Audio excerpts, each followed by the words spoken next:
Dust clung to his knees. Sun bit the back of his neck, and the tractor, silent, hulking, waited like a verdict. Charlie Reed swallowed, tasted metal and hunger, and lifted his eyes to the man on the porch. Robert Hayes stood there with work-scarred hands and a gaze that measured things that couldn't be weighed. "If I fix your tractor," Charlie said, voice steady despite the tremor in his empty gut, "will you give me a job?" A breeze rattled the mesquite. Far pasture bells chimed once and went quiet. Charlie's shirt was torn, beard uneven, but his hands hovered over the machine like a pianist remembering a song. "You still know how," he told himself. "Don't let them see you doubt." Robert's jaw worked. 3 mechanics already tried. Then you need a 4th who listens. The gate at Twin Creeks Ranch hung open like a question he wasn't sure he had the right to answer. Charlie stepped through anyway. Gravel crunched under boots that had lost their stitching miles back. The house was plain white clapboard with a wide porch and a swing that clicked softly in the wind. No pretension, just land, weather, and the work between them. Robert Hayes came down the steps slow, not hostile, cautious. He was mid-50s, broad through the shoulders, a faded ball cap in his hand, sun in his squint. "I don't recall hiring," he said. "I'm not asking for charity." Charlie kept his arms loose at his sides, palms open. "Name's Charlie Reed. I can clean stalls, haul feed, and—" He let his eyes drift to the tractor, half hidden beside the barn. A good machine, or had been. Someone had scattered parts like a deck of cards after a losing hand. "I can make that run!" Robert's mouth tugged, not quite a smile. "You in that state," he said gently, "and you're a mechanic." "Was," Charlie answered. "Still am, where it counts." A screen door thumped at the far end of the porch. Jack Sanders, the foreman, 60, rope-thin with a permanent sunburst at the corners of his eyes, leaned out. He looked Charlie over the way men look at cattle they didn't order. "Boss?" "It's fine," Robert said, eyes never leaving Charlie. "What's the deal you're offering?" Charlie inhaled slow. The air smelled like alfalfa and oil. "If I fix the tractor, you give me a job. Not a promise, just a start." Robert folded his arms.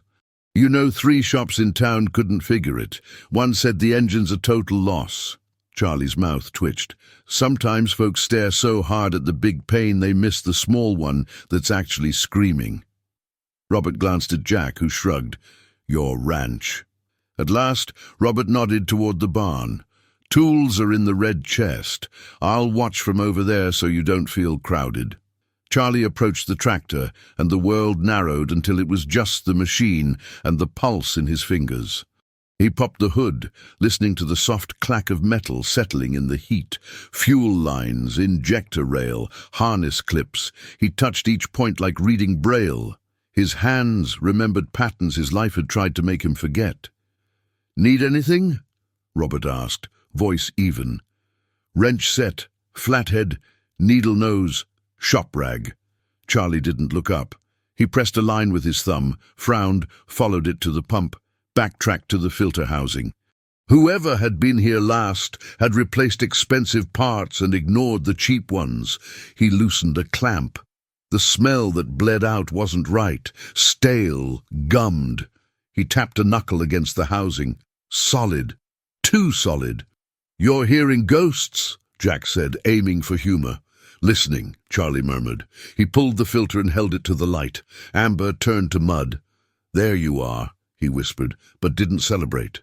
He'd seen good men fail by fixing the loud problem and ignoring the quiet failure behind it. He traced upstream, microclogs in the rail, debris at the injector seats. He worked methodically, swabbing, flushing, reseating. Sweat ran his spine. A fly bothered the back of his neck. He didn't swat it. Time thinned. The sun arced. Somewhere a dog barked. He rebuilt the fuel path as if laying out a truth nobody else had bothered to tell. When he closed the hood, his hands were black-striped with grease, and his heartbeat had steadied. "Try it," he said. Robert climbed into the seat. He turned the key. The starter whirred, coughed. He tried again. On the third swing, the engine caught, not in a roar, but in a grounded, even thrum that filled the yard and rolled into the pasture like relief. Jack let out a low laugh. "Well, I'll be." Robert didn't move at first. He just listened, hands loose on the wheel, like a man who'd had a headache for weeks and had forgotten the feeling of no pain. Then he killed the engine, climbed down, and stuck out his hand. "Name's Robert," he said. "Welcome to Twin Creeks, Charlie." The handshake was firm, warm, without theatre. It landed somewhere behind Charlie's ribs. He hadn't been welcomed anywhere in a long time. "Before I put you on payroll," Robert added carefully, "I need to know what I'm taking on. You look like you've slept rough." "I have," Charlie swallowed. The words tasted like road dust. "Lost the shop, lost the house, lost more." He set the wrench down. "I'll earn whatever you pay me." Robert studied him. "We do second chances here, not blind ones. There's a bunkhouse shower out back. Mary'll fix you a plate. We'll talk after." Mary Alvarez, 45, kind eyes, flour on her forearms, met him in the kitchen. She loaded a plate with roast beef, potatoes, tomatoes from the garden, and set a mason jar of sweet tea by his elbow. "Eat," she said. "Then you can talk, or not. Food first." He ate until his hands shook.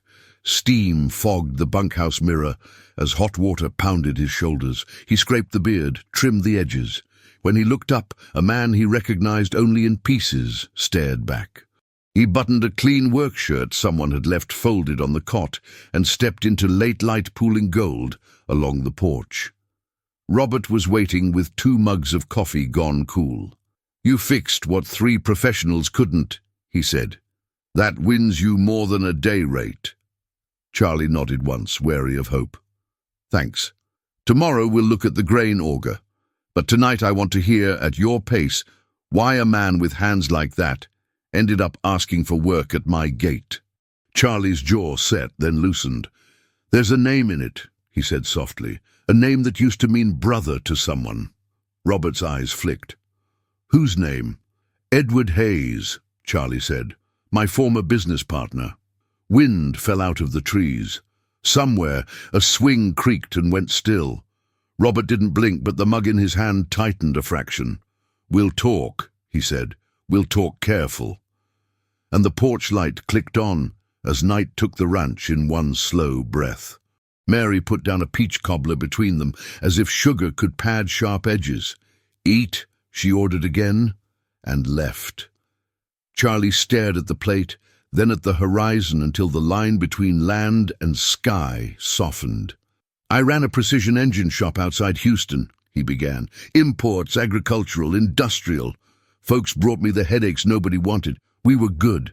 He let the past tense stand. "Edward handled the papers, leases, taxes, vendor contracts. We were friends before we were partners." Robert's voice stayed quiet. "And then?"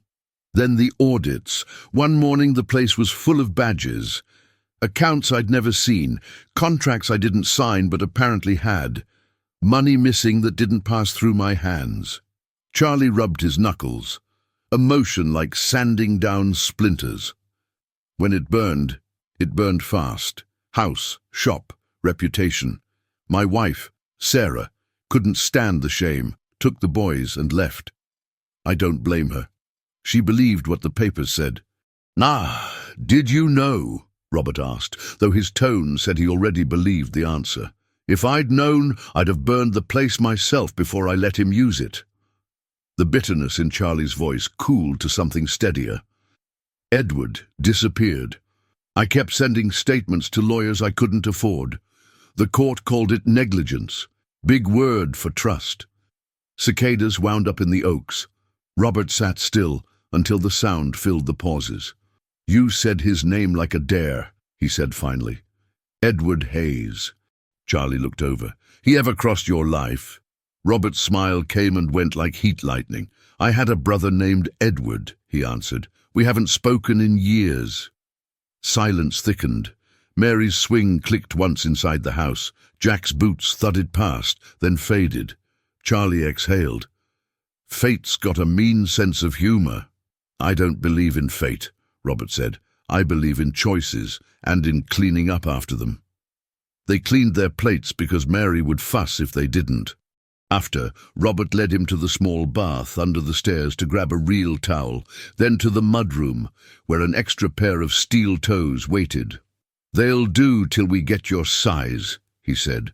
"You'll bunk alone first nights. Get your feet under you." When Charlie finished showering the road from his skin for the second time that evening, the ranch sounded different. Closer, almost conversational. He followed the smell of coffee back to the kitchen. Mary was washing a pan, sleeves rolled, humming a hymn soft enough not to be heard unless you were listening. She dried her hands and turned. "You look like a man again," she said, and there was pride in it. "Thank you," Charlie said, and the words came out rough. Robert stepped in from the back porch, phone in his hand, face set. He put the phone down like it weighed more than plastic. "We need to talk plain," he said. Charlie braced. "Edward Hayes is my brother," Robert said. The sentence landed with the clean, cruel efficiency of a wrench dropped on concrete. The kitchen seemed to tilt a degree. Mary's fingers froze on a dish towel. Jack's shadow filled the doorway and then, respectfully, retreated. Charlie's first thought was stupidly practical.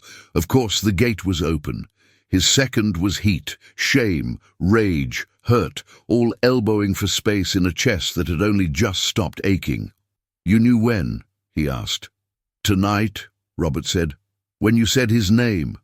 He swallowed. "I suspected before you finished the sentence. And you still—" Charlie gestured around them, the plate, the towel, the boots, the offer. "I still," Robert said, "because what my brother chose isn't what I choose. And because if I know anything, it's engines and men. Yours runs true." Charlie paced 2 steps, palm to forehead, breath flaring and settling. "You could have lied," he said finally. "You could have never told me." "I could have," Robert agreed. "But I won't start a second chance with a first lie." They stood in the honest light of the kitchen while cicadas soared and the refrigerator clicked on. At last, Charlie looked up. "What do you want from me?" he asked. "To fix what my brother broke," Robert said simply. "If you'll let me." "And if I don't?" "Then you sleep clean, eat well, take a day's pay for a day's work, and walk tomorrow with my blessing." Robert lifted his palms. "But if you do, if you stay, tomorrow we call a man I trust in Houston. He pulls threads. We find Edward." Charlie stared at the scuffed toe of the loner boot. He thought of Sarah's face when she last looked at him, the boy's small fingers in his shirt, the sound of his shop's last door rolling down. He pictured the tractor's engine catching, a rightness you feel in bone when something finally fits where it should. He looked back up. "No half-truths," he said. "We do this. We do it clean." "You learn something about him. I hear it the hour you learn it." Robert's mouth tightened into something like a vow. "Clean," he said. Mary wiped her eyes with the heel of her hand and shoved the cobbler closer. "Then eat another piece," she said briskly, "because sometimes the only way through a revelation is butter and sugar." Outside, a coyote yipped once, and the night answered. Somewhere between bite 2 and 3, a different kind of silence settled. It wasn't easy. It wasn't safe.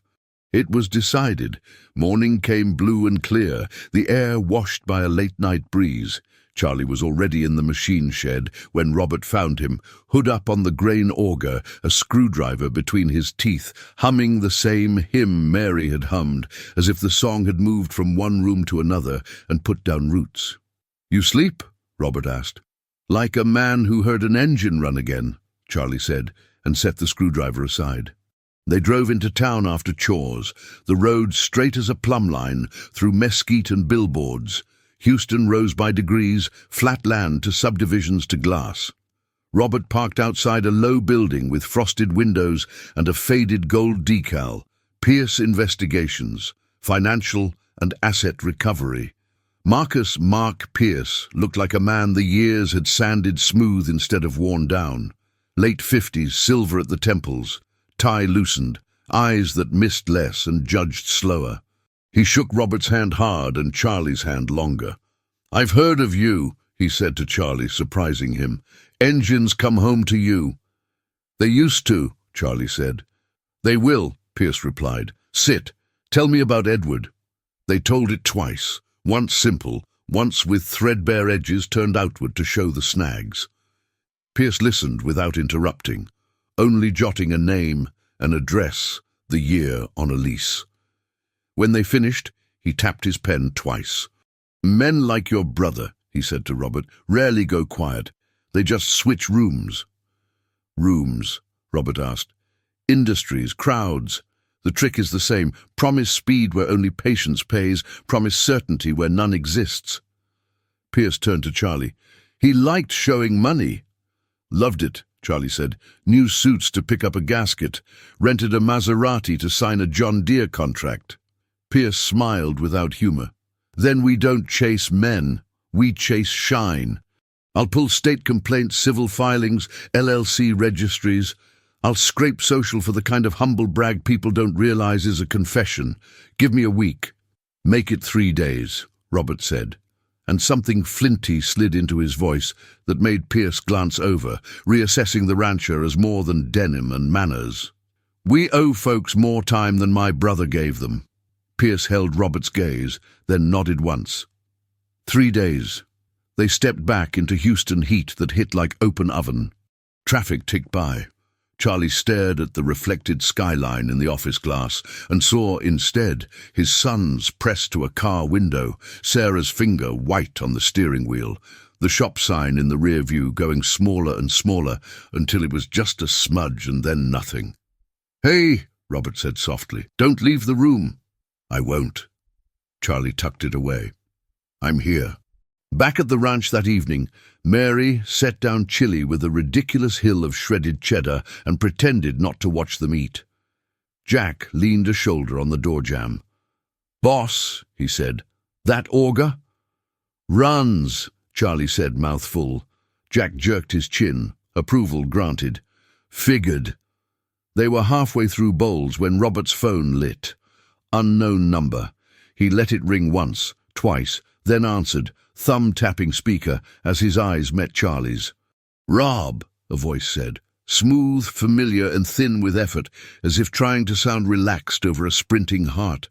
"Little brother." Robert's jaw went quiet. "Edward." Mary stopped moving. Jack straightened. "You've got company," Edward said. "Tell the hero I said hello." "We're done with your games," Robert replied. "Turn yourself in. Make it easier on the people you bled." "Oh, I didn't bleed anyone," Edward purred. "Markets turn. People lose. Risk is romantic until it isn't. Besides, Rob, you always loved playing sheriff. How's ranch cosplay these days?" Charlie stepped closer to the phone, voice level. "You forged my name, Eddie." A chuckle. "Charles Reed, the mechanic prophet. You signed, old friend. You signed because you wanted to stay holy. No dirt under those sainted fingernails when it came to money. I kept your hands clean. You're welcome." Mary's dish towel twisted tight. "Where are you?" Robert asked. "Ahead," Edward said. "As always." The line clicked dead. For a beat, nobody spoke. Then Robert exhaled, the sound scraping. "We keep going." They did. Pierce worked fast. On day 2, he had a string of shell companies registered across Texas and Oklahoma, ag funds, equipment, leasing groups, all with the same 2 or 3 addresses rotated like cards in a tilt-a-whirl. On day 3, he sent an address in Houston proper and a calendar invite, forwarded by a nervous whistleblower, investor briefing, Harvest Growth Partners. "Tomorrow, 10 a.m., Pierce said in the call. "Rooms in an office condo off Westheimer. I've looped in financial crimes. They need someone to put a face to the name." Charlie stared at the timestamp until the numbers quit dancing. "I'll be there, Mr. Reed," Pierce said, voice softer. "Be ready for him to try to break you. He wins on wobble." Charlie looked out at the pasture, where a heron lifted off the creek, legs dragging once before finding sky. "I won't wobble," he said. "Not anymore." Night before the meeting, sleep came hard. Charlie lay in a bed that didn't smell like mildew and thought of Sarah's laugh when she still trusted the world, of the sound a small boy makes when he's lifted, half squeal, half relief. He thought of the exact moment an engine catches. He scheduled his breath to that memory, and when morning found him, he was up before the alarm. They dressed without talking. Mary pressed coffee into their hands and made the sign of the cross over the travel mug, like an old habit she swore she didn't have. Jack clapped Charlie's shoulder once, hard enough to sting. "Bring the truth back," he said. Houston's traffic had its own weather. They arrived early and sat in a cafe across from the office condo where rectangles of light glowed against a glassy morning. People with portfolios and perfect hair moved like a school of fish around the elevators. Pierce joined them with a folder and a map. "Agents will be in the next suite, 2 in the hall, 1 by the elevator," he said.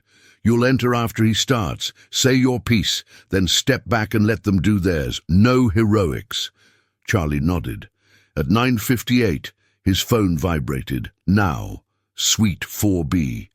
He rose and his legs held. The hallway smelled like carpet cleaner and ambitious perfume. He could hear Edward's voice through the door even before he opened it, a practiced warmth. A laugh whipped into glossy peaks. He stepped in. 8 faces turned. A slide glowed on the screen. A perfect harvest. A perfect graph. Edward wore a navy suit cut to slimmer than comfort, a tie that said expensive, and a smile that said trust me. Everyone else already does. The smile died when he saw Charlie. "Ladies and gentlemen," Charlie said, voice steady, "this man's name is Edward Hayes. He's not licensed to sell what he is promising you. He's wanted for fraud in multiple jurisdictions. He stole my company and my life." Gasps aren't real in rooms like these. People are too polite for it. But there's a sound when belief snaps. It's small, like paper tearing. Edward tried to pivot. "This is a disgruntled former employee." "Partner," Charlie said, and set an old photo on the conference table. 2 men, younger, grease on their forearms, pride they hadn't yet learned to hide from. The resemblance punched the room in the chest. The door opened, badges flashed, the air changed temperature. "Edward Hayes," the lead agent said, "you're under arrest. There are a dozen ways a man can behave when the game ends." Edward chose the ugliest, spluttering, then snarling, then begging, pointing at investors with salesman's intimacy, turned feral. You know me. Tell them. Tell." The cuffs clicked. The room exhaled. Charlie didn't cheer. He didn't gloat. He felt something uncoil at the base of his skull. Tension he'd carried so long he'd built furniture around it. Robert stepped in from the hall, eyes on his brother with a grief that didn't ask for audience. Edward's gaze snagged on Robert. "You came to watch," he spat. "I came to stop," Robert said. They took Edward. The door closed. Investors sat back in chairs they'd half risen from. Someone cried quietly into a napkin torn into neat squares. Charlie turned to them. "You'll get help," he said simply. "There are people who will make this right." After statements and forms and the fluorescent ache of a government hallway, they walked into sunlight that felt earned. Robert's phone buzzed before they reached the truck. He glanced at the caller ID and went still. Then he lifted the phone and said, "You should hear this," to Charlie, putting it on speaker. A woman's voice, careful and breaking. "Charlie, it's me. It's Sarah." The world did the slow tilt again, but this time toward light.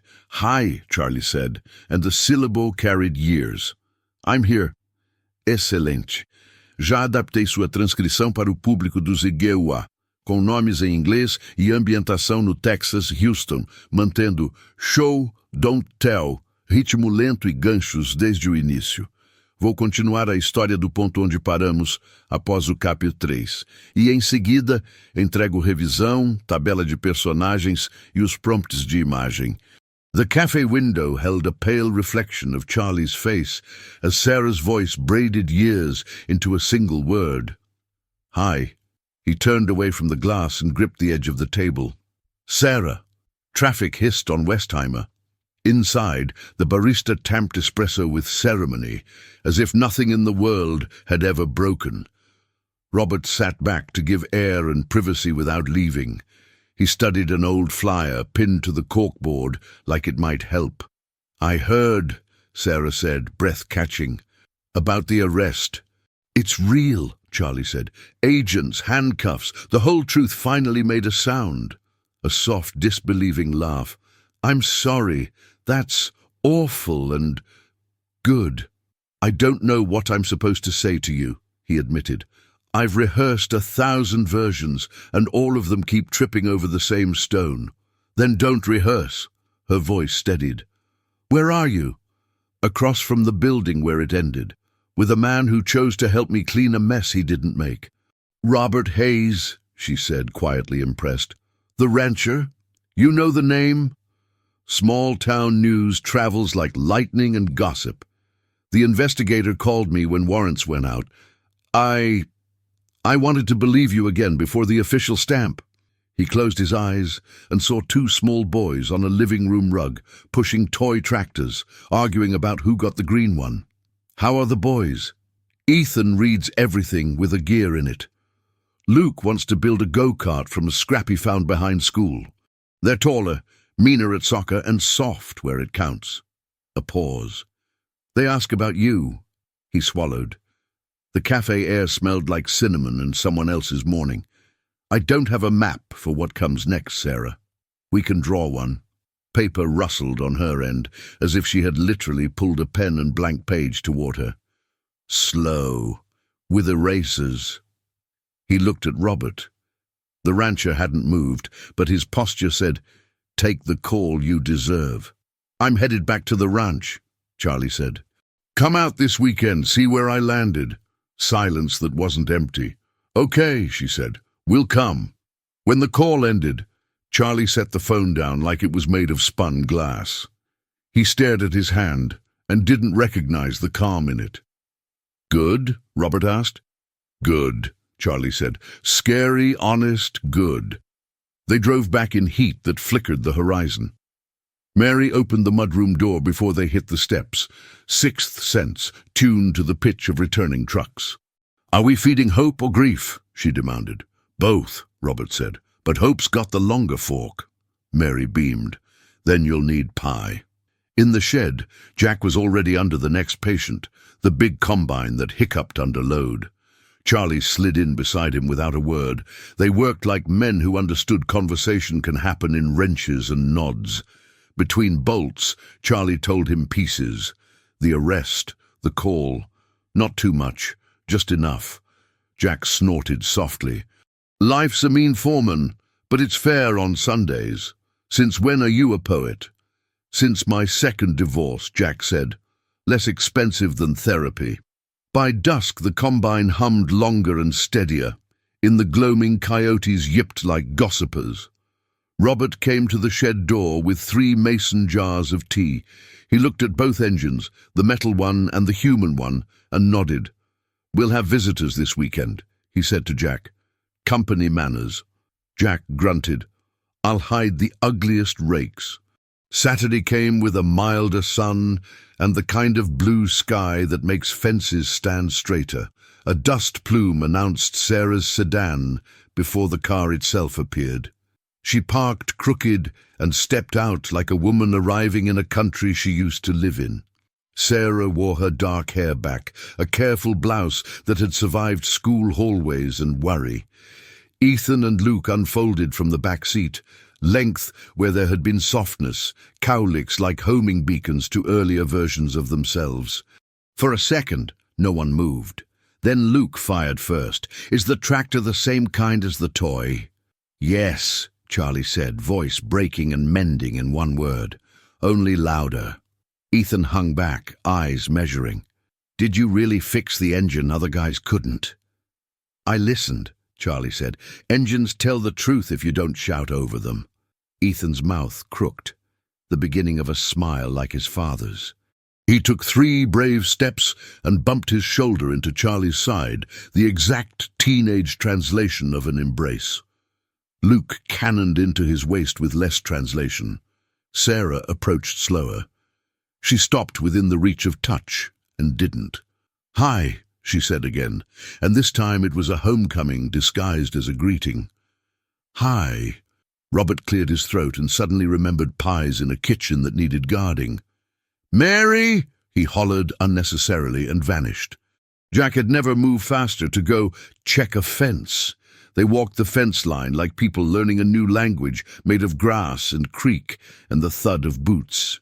Sarah touched the barn's sun-warmed wall. "I used to think success sounded like conference rooms. And now? This sounds like something you can build, break, and fix without hiding a thing." They ended at the porch. Mary placed glasses down with the significance of communion. "Eat," she said. "Talk later." They ate. They talked later. That night, with boys asleep on the living room rug under an Afghan Mary swore wasn't fancy enough for guests, Sarah and Charlie sat on the steps, breathing the same air without forcing meaning into it. "I believed paper," Sarah said into the dark. "I forgot to believe hands." "I signed things I didn't read," Charlie said. "I thought trust meant not looking." "Let's agree it means looking together," she said. A frog plucked a single note from the creek. Somewhere a windmill creaked back a verse. The house settled like an old chest closing.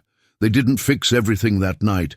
They did draw the first line of the new map, and in his room, Robert lay awake, staring at a ceiling fan that traced questions. What you owe a brother, what you owe a stranger, what you owe the person you decide to become. Before sleep took him, he picked one answer: you owe the truth. Monday started with a phone call that yanked the weekend's softness like a rug. "Pierce, court set an initial appearance for Wednesday. Prosecutor wants you both present for victim statements." "Both?" Robert asked.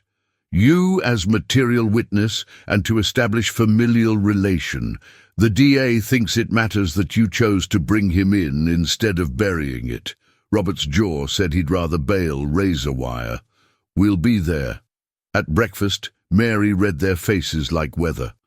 Protein, she decided, piling eggs higher. Jack poured coffee like ammunition. Sarah packed the boys into the sedan for school, then came back with a notebook thick with fresh lists. Attorneys, counselors, mechanics willing to apprentice under Charlie if this whole thing turned into a program. "You're making a syllabus," Charlie teased. "I'm a teacher," she said. "It's what we do when we can't control the sun." They drove to Houston under a sky that had learned restraint. The courthouse smelled like old paper and older fear. In the lobby, victims gathered with the tentative flocking of people who share a wound, a retired couple holding hands, a cashier twisting a lanyard, a man in a suit that still had the store's threads on the sleeve because he'd needed one fast to feel credible in front of a judge. Charlie introduced himself quietly. "We'll tell the truth," he said, and the words seemed to draft a small breeze in a stale room. Inside, Edward looked smaller without performance. Still groomed, still the right watch, but his skin had lost the shine of the sales floor. He glanced at Robert once, a look that tried for brother and landed on plea. Robert didn't move. The assistant district attorney, Jana Patel, spoke with an economy that suggested she paid herself by the word. She laid out counts like tools: fraud, wire fraud, money laundering, identity misrepresentation. Then she asked if any victims wished to speak. The room inhaled. A few stood. Then Charlie stood too. He didn't sermonize. He didn't repeat the whole saga. He only told the room what a shop sounds like when it's honest. The tick of cooling engines, the scrape of a creeper across concrete, the way customers bring you problems with a little hope still attached. "He took money," Charlie said, "but he also took that hope. I want it back for them." Jana nodded, satisfied, and sat. Edward's public defender tried a shape: addiction to risk, childhood chaos, a plea for treatment. It fell flat. The judge scheduled a hearing and remanded Edward to custody. The gavel's sound was smaller than movies taught you. Finality rarely booms, it closes softly.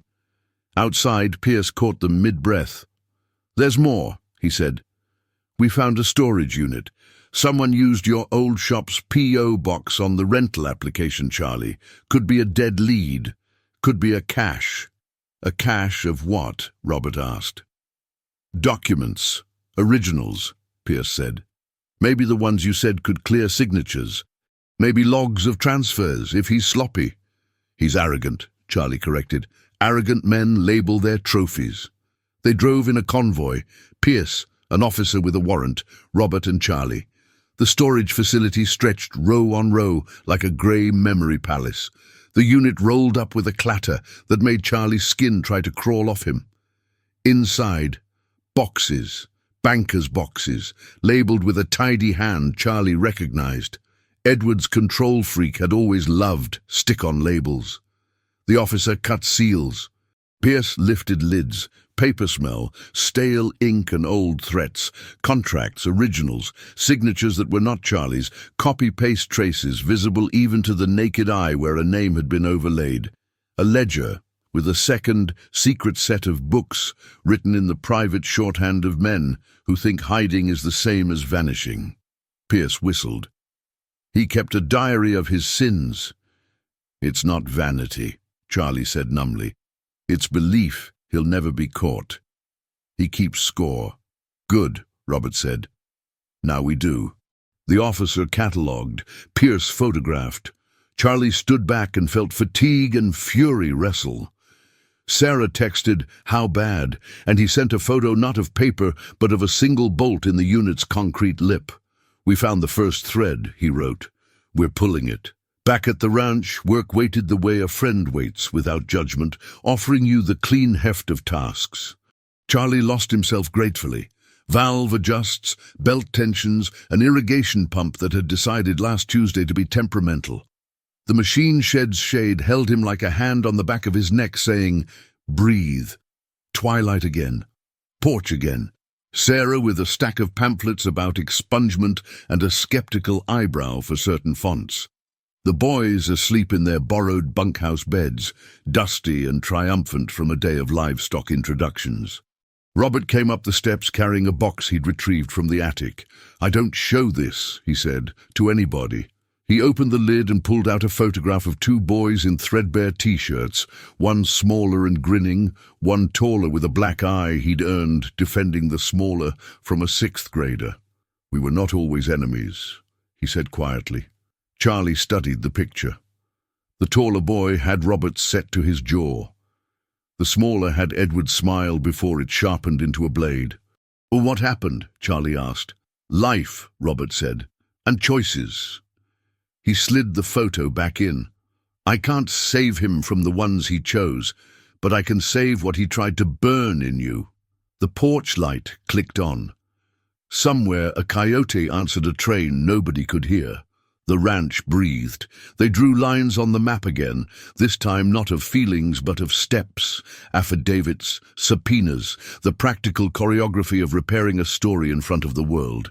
And under it all, the old stubborn pulse of a promise, clean or not at all.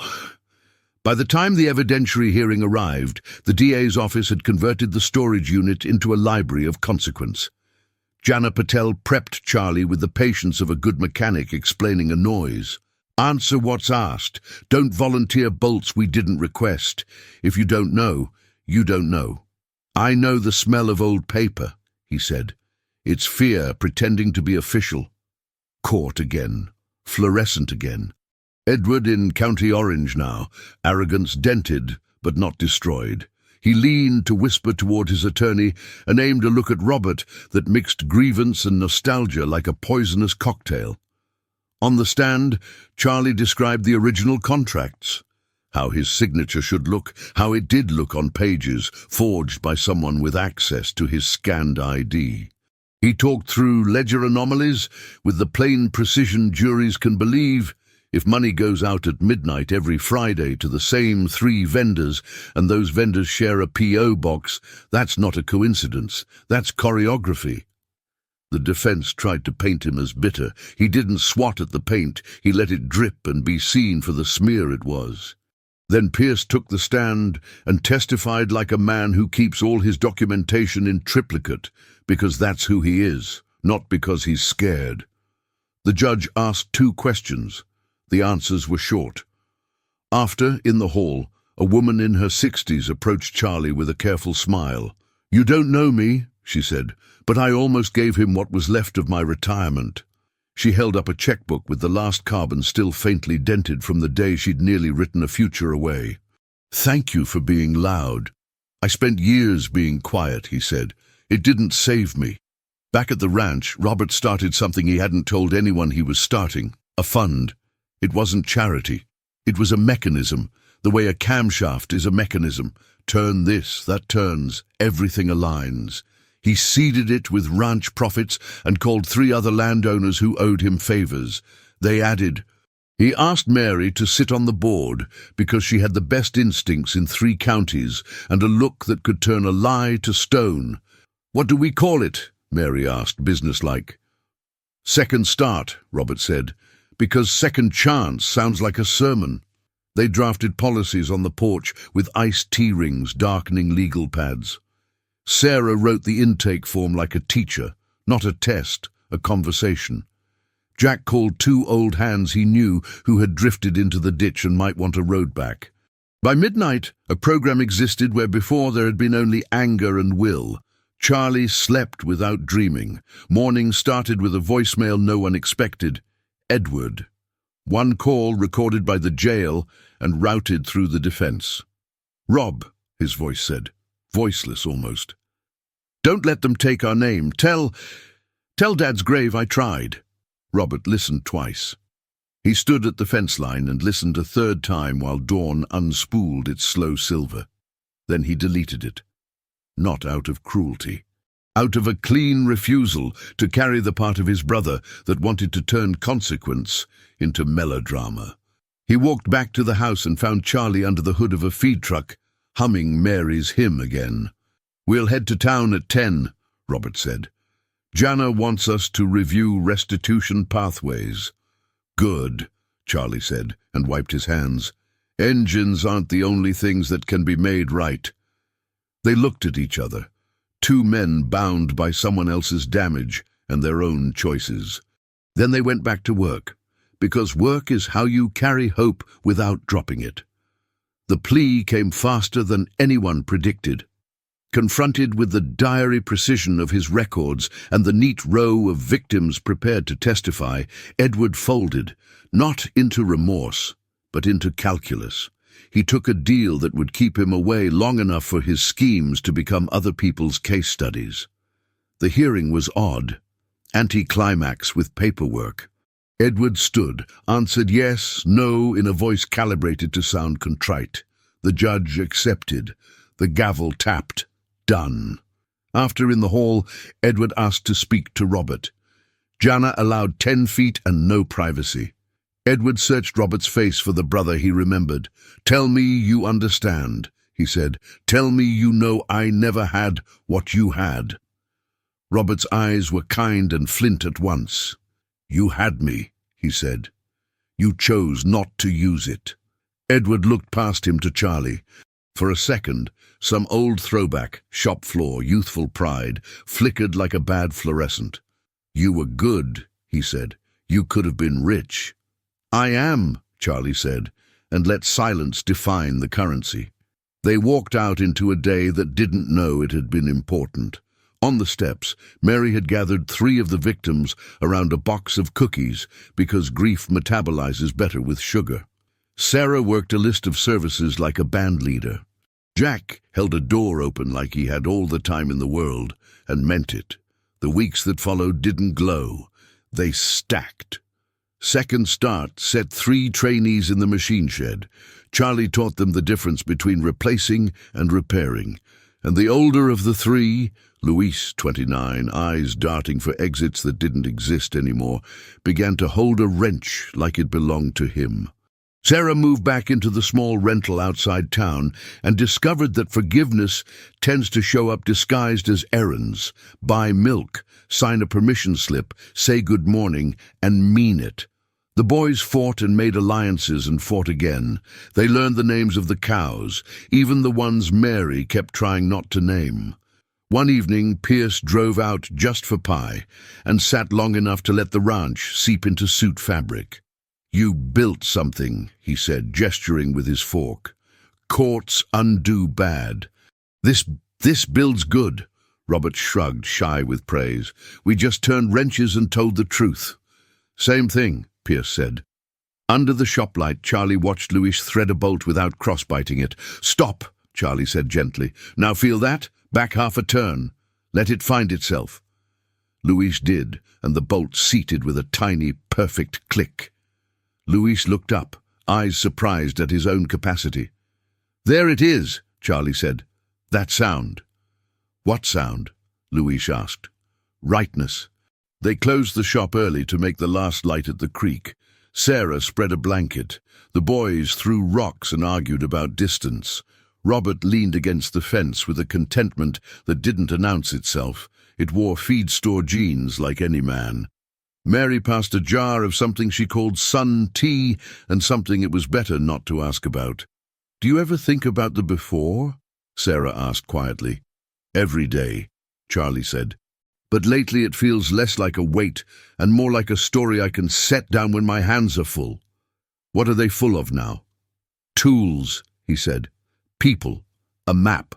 The horizon went violet, and then the kind of dark where stars remember their job. Crickets tuned up. Someone, Jack, told a terrible joke. Someone else groaned. The boys laughed.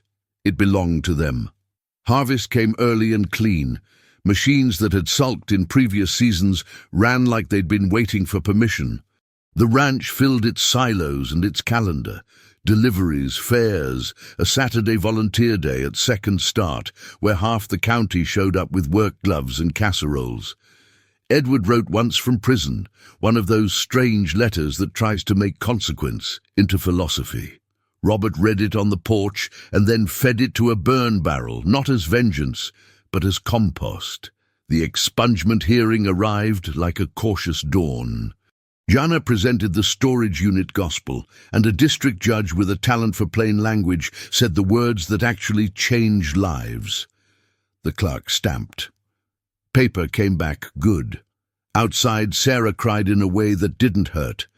The boys whooped and asked if expungement meant their dad could chaperone the field trip to the Aviation Museum. Sarah, blotting her eyes, said yes. Please God, yes. Reporters called. Robert let Pierce handle the ones who wanted angles. "It's not a miracle," Pierce told them. "It's a community with its hands on the same wrench." At the next Second Start meeting, Mary banged a wooden spoon against a pot because she refused to buy a bell. "We have news," she announced. 3 graduates, 1 internship at a dealership, 2 jobs here if they want them, and Mrs. Collins brought banana bread that should be illegal. The room cheered for both the practical and the sweet, with equal volume. That night, Charlie walked the yard alone. He touched the tractor that had started everything, palm to sun-warm paint. He whispered thank you to a thing that couldn't hear, because sometimes the ritual is for you, not it. He looked toward the house, where light cut simple rectangles in the dark, one in the kitchen where Mary would be washing and humming, one in the hallway where the boys' school projects leaned at alarming angles, one in the bedroom where Sarah had left the door unlatched, and a book open face down like a promise she meant to keep reading. He sat on the porch step and listened to the ranch write itself. Owls, a distant train, the tiny skid of a lizard along the clapboards. Robert joined him with 2 mugs. "Quiet," Robert said. "Good," Charlie replied. They drank. They didn't need to say the sentence that hung between them, so they didn't. The night said it for them. "We fixed what we could. We're keeping it running." Charlie stood, stretched the kind of stretch that says a body has worked and will again, and walked inside to the life he'd rebuilt bolt by bolt.